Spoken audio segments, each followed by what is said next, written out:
with the October yearling sale in swing at OBS. What better way to get the scoop on all the happenings than with Tod Wojciechowski of OBS Sales. He's the director of sales, in fact. And thank you so much for joining us. Well, thank you for having me. What is the lay of the land right now? We've got Storm Milton moving in. Well, obviously there's a lot of moving parts to this. Certainly Milton is turning away in the Gulf. We made a decision yesterday afternoon to try to move the sale forward. They're expecting landfall, depending on which model you'll follow, from anywhere from Wednesday evening to Thursday morning. We were supposed to be selling Tuesday and Wednesday. We elected to start the sale today at 3 o'clock, and we're going to sell 1 through 200 today. And then tomorrow we'll start at 11:30 and sell the balance of the sale. Just trying to get the sale completed. And trying to keep in mind safety for both animals and humans, people being able to get preparations done that live locally, and others that may be here that they can get out and get home if Florida's not their home. Yeah, and Tod, it's amazing because I know the horses are there and the people are starting to trickle in, but there's a whole infrastructure that goes into the sales that people don't even realize. How has that been as far as lining up auctioneers, bid spotters, the accountants and everything in between? Well, it's been a little bit of a challenge. Certainly these guys have responded well, but you're right about the infrastructure, down to the ringmen. Making sure we have ringmen in place to lead the horses into the ring. Certainly the auctioneers are an integral part of that. They've made adjustments and got here. Some of them may have to leave early because of prior commitments, or, not wanting to get caught in Florida when they're supposed to be at a prior commitment. Those guys stay pretty busy all the time.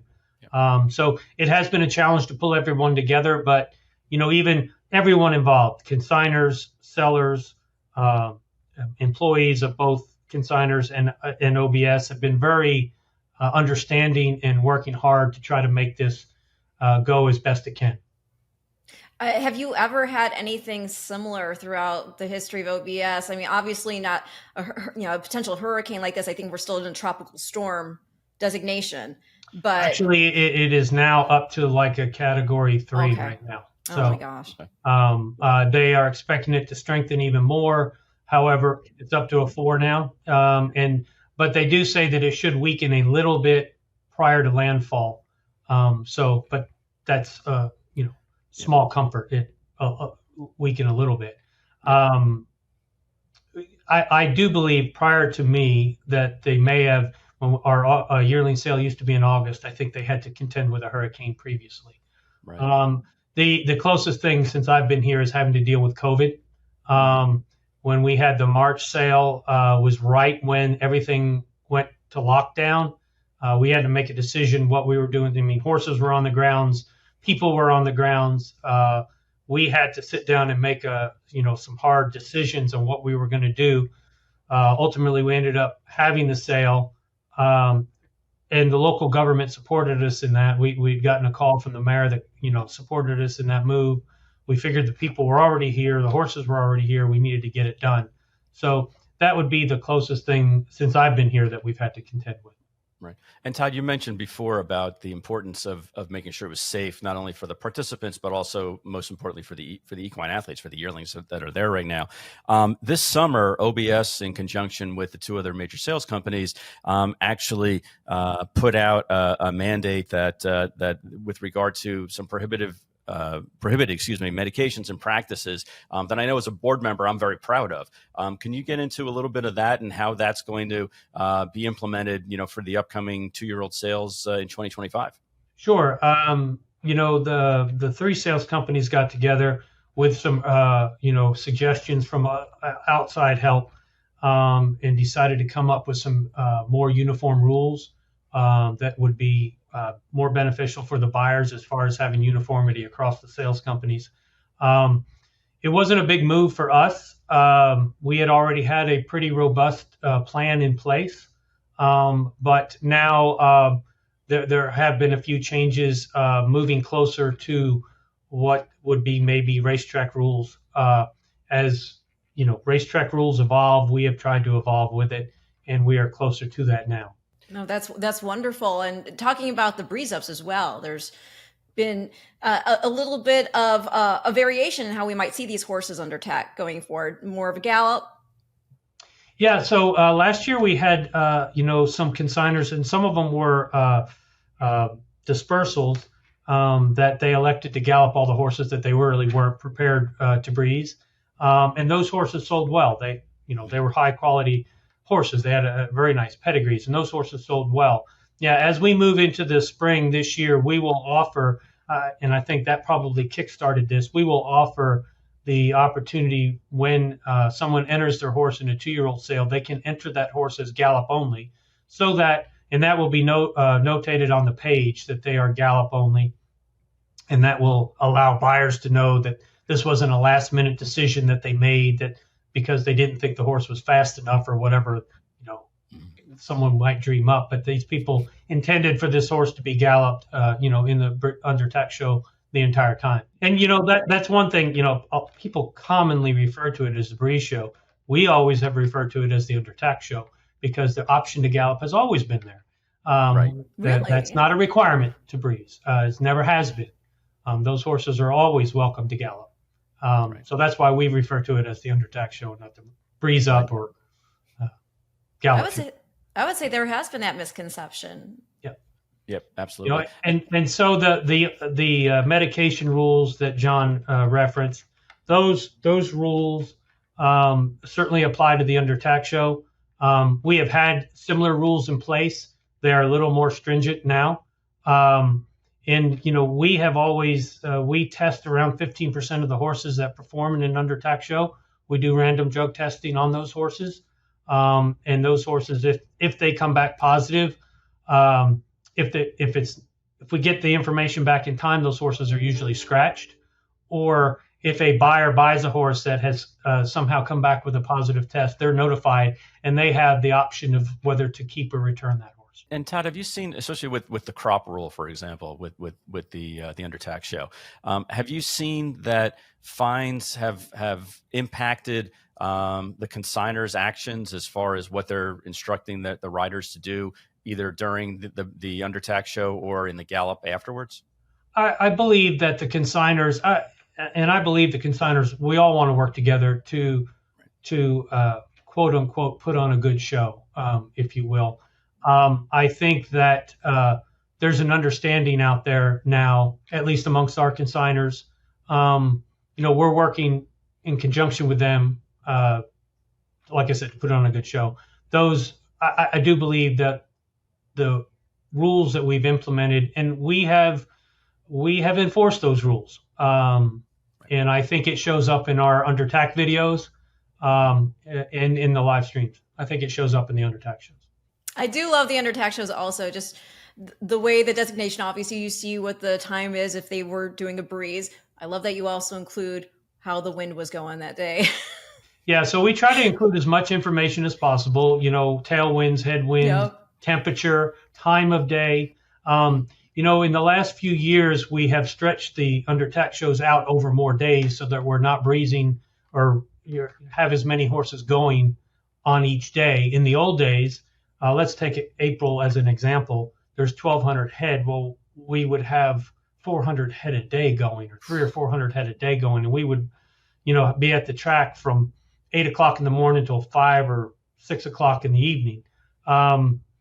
That's problematic. Number one, it's hard on animals. It's hard on people to stay focused that long.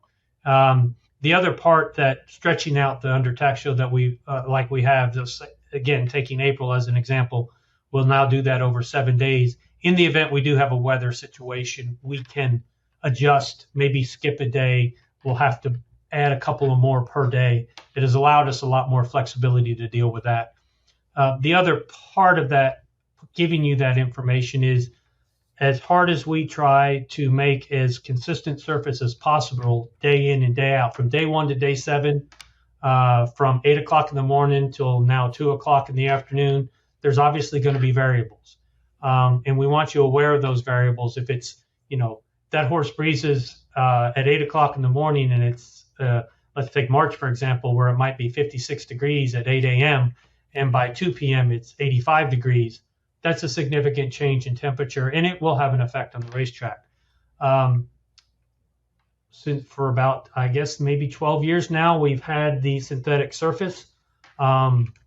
People have a variety of opinions on it, but I will tell you this, for a sales company that breezes more horses over more days than any other sales company in the world, it allows us to be as consistent as possible. And I would believe as a buyer that if I'm trying to make buying decisions on a horse that breezed on day 1 or day 7, I would want as much consistency as possible in the racetrack and in the environment. Right. Do you think we're ever going to see a return of the Day of Champions? I loved that program.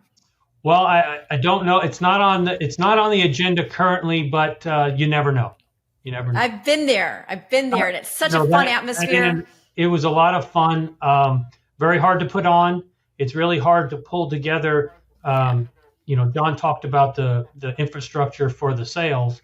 It was really hard to pull together a gate crew, a starter, stewards, officials for one day of racing. It was difficult to do. Right. So Tod, let's talk a little bit about a couple of the recent successes that OBS has had, the graduates have had. I know over the weekend, and Ren and I talked about it as far as, they're popping up all over the place. So we're winning your in races in Kentucky and in California and hitting the board all over the place in California. Are there certain horses that when they start running, you and Tommy and the rest of the crew, say, oh yeah, we knew after watching the horse breeze that was going to be a superstar? Well, we do go back through our notes. We do the one thing, John, Tom Ventura very well. Tom is dogged when it comes to looking at horses, as any consignor may know that sold with us. He loves to look at horses, and we try to do a good job of looking at horses that were in our sale. We go back through our notes and see where we were right and see where we were wrong. But yeah, that's an exciting time for us. You mentioned this weekend. I mean, what we had, 4 horses winning your in. Yes. 1, 2, 3, 4. Yeah. And then most of them 2-year-olds. We did have one January grad. But over the weekend, we also had 2 big winners in Japan. One that won by 9, another horse that won by 4 or 5. That's an exciting time for us. If you look at the results of our grads over the Saratoga and Del Mar meets, the number of grade 1s we won, pretty impressive. Not only that, but the yearling sale. I mean, I don't want to sleep on the yearling sale. Certainly the majority of the horses we sell are 2-year-olds, but as we sit here about to hold one, it gets lost in the shuffle a lot. And I understand it. You have the September sale, which is, a monstrous sale, 4,000 head of horses. But, there's plenty of good horses that are still available that people have come down and done well with. I think the Felds came down here last year and bought Trickery, for 27,000. Mystic Lake was a, $130,000 2-year-old, but it was a $3,500 yearling. So we actually have some people from Japan here for this sale, and for the simple fact that they've seen a number of the horses that they've looked at the 2-year-olds. They said, oh, we could have seen those horses in October. Got those horses in October. So. Yep. That's really exciting. I mean, you were talking about some of these grade 1 winners over the weekend, Chancellor McPatrick, Federal Judge. Yeah, Frizette Champagne Double. Yes. And I actually, as far as the Jessamine winner, Mayday Ready, I was up close and personal with her this weekend, actually day before yesterday. And she is outstanding. You can see the class. And it's really exciting when you're looking at these young prospects, because there's always the hope they're going to be the next big star. Well, not unlike Kentucky, in other places, Ocala is littered with really good horsemen. Yeah. And part of what makes the 2-year-old sales good is the quality of horsemanship that's applied to them. I tell people all the time that, when one buys a 2-year-old, certainly you're buying the horse and you're buying their ability, but you're also buying the expertise with which they've been prepared.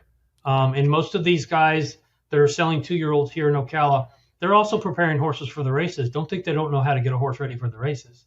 So I think that's an often overlooked key component of the 2-year-old sales, is that you're getting the expertise of not only they picked out a good horse, but they've also prepared it well. Yeah, it's really exciting. It really is. And we're so thankful for your time, especially given what's going on.